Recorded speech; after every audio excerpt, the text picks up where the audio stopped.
Overcome by emotions, Sheila struggles to narrate to us about her condition, which started when she was only 14 years old. Alishauri aliona hiyo kitu nika ugonjwa. Mimi nilikuwa namwambia niko sawa, but yeye anasema niko mgonjwa, but mimi sikuwa naamini niko mgonjwa. Sasa ndio ikaanza kakua kubwa, kiendelea hivyo mpaka sasa hivi yenye imefika. Na feel tu uchungu. Na nilijua imegrow juu ya manguzi nilikuwa navaa. Navaa nguo na nimegrow, navaa nini nimegrow. Sasa hapo ndo nilijua imekuwa kubwa kabisa. Alianza tu kama kujikuna kidogo tu. Kama vile mtu umwa na mosquito unajikuna. Vile alijikuna, kajikunanga tu hivyo ikakuja ikikuwa kubwa. As irresistible as an itch can be, she continued to scratch the area, and this on-end of enlargement of the breast made them seek medical attention. Nilimpeleka, akaenda akapimwa, akapigwa picha, lakini hakuna ugonjwa ilipatikana. Sasa vile ugonjwa haikupatikana, nikawachana tu na yeye, alafu nikakosa pesa. Sasa venye zilikosekana tukarudi home. Tunatafuta tu usaidizi yenye itatusaidia but tupati. With much weight on one side of her chest, Sheila continues to deal with an unbearable pain, especially when she sleeps at night, and as if that is not enough. Imekuwa kubwa sana sasa hivi. Afu iko na kidonda hapo karibu na nipple. Utoa sometimes mass. Saa zingine inatoa vidonda, saa zingine inatoa nini, but hakuna venye naweza fanya, navumilia tu kukuwa na hiyo kitu. Hadi nikikangu si feeling nguo ishike hapo. Juu ikishika nasikia kujikuna. Kuna na bibi niko kwa barabara siwezi jikuna ama kufanya nini. Mimi ignore tu na uendelea, ndio nikifika mtaa najikuna kuna maana najisaidia venye ndajisaidia, na azinadi naweza toa nguo nikaivo kwa nyumba. Nikisqueeze out ina nini nasikia pain, sasa siwezi, naacha tu inatoka yenyewe. Ndio ikimaliza kutoka na panguza mwenyewe, ama niache tu itatoka yenyewe, ama saa zingine na yani tunaitoa tu nafuu sitoke tu. Na usiku ndo niko na shida sana, ndo nasikia nikaa mzito, nikaa inauma, nikaa inaacha, haitaki achiliwe, nikilala lazima nishikilie ama nifanye kitu. Desperate to get help, a few people came around and promised to assist, only to use them in the end. Wengi unisaidia, wengi nika wengine wananikulia ndani yangu, wanaenda wananisaidia, wanakula pesa ndani yangu. Wengine wananisaidia, wananiambia ningoje mpaka sasa sijaisikia kitu.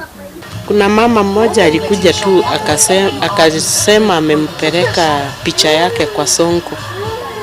Lakini nimekaa sana sasa, imemaliza mwezi moja sijaona majibu. Being only 17 years now, this is not easy for her, as some people do not understand her condition, and this has affected her self-esteem. Watu niangalia sana. Sasa mimi nachukua tu normal juu siwezi wakataza mani wafanyie nini, wananiangalia tu. Nikipita na mimi nikienda penye naenda. Yo hadi sipendi kujiangalia kwa kioo juu hiyo shida. But mimi nachukulianga kila kitu tu normal. Juu si penda kwangu nikuwe hivi.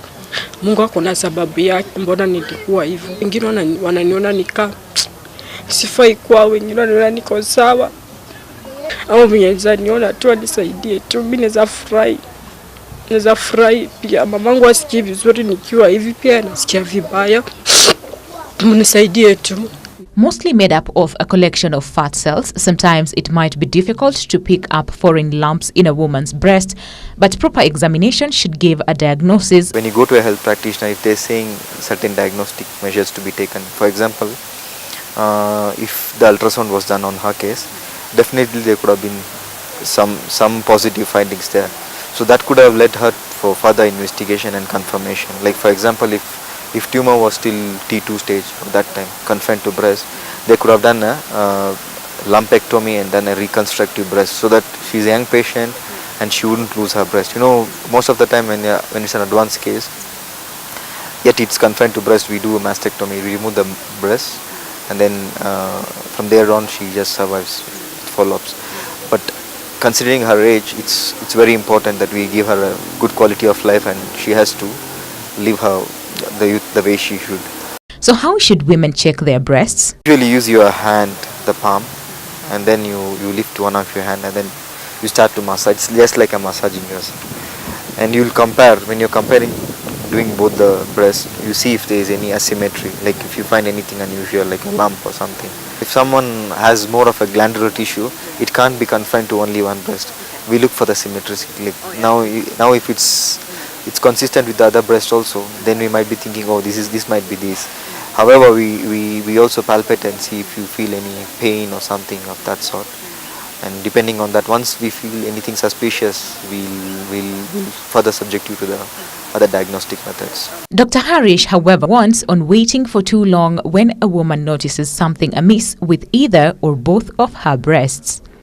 If you see something unfamiliar, like if it's something unusual, I think you need to seek a medical attention, at least healthcare. If you are not going to a specialist, at least go to a general practitioner and see what's wrong.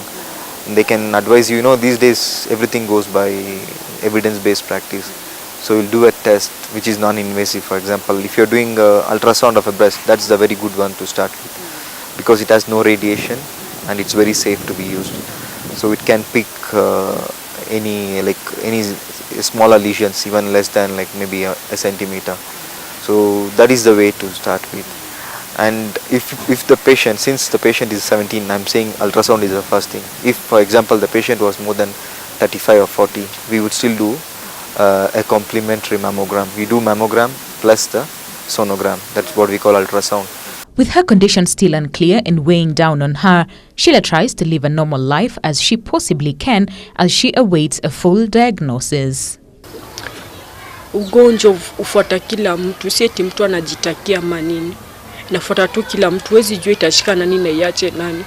So, hamfai kuchukulia wasichana wengine, ama mkiwaona mnawadharau ama mnawafanyia nini, wachukulieni tu hizi. Shila is yet to go to hospital and get a proper diagnosis because as it stands, she doesn't know what her condition is. And the most painful part is that she cannot sleep well at night because of the pain that she is feeling on her left breast, which from what she's told us that she is feeling so much pain. There's also an aspect of itching, and then again there's also pus coming from her left breast. So we'll be following up on that story and we'll bring you more as soon as we know what exactly is Shila's condition. For Every TV, my name is Winnie Lubembe.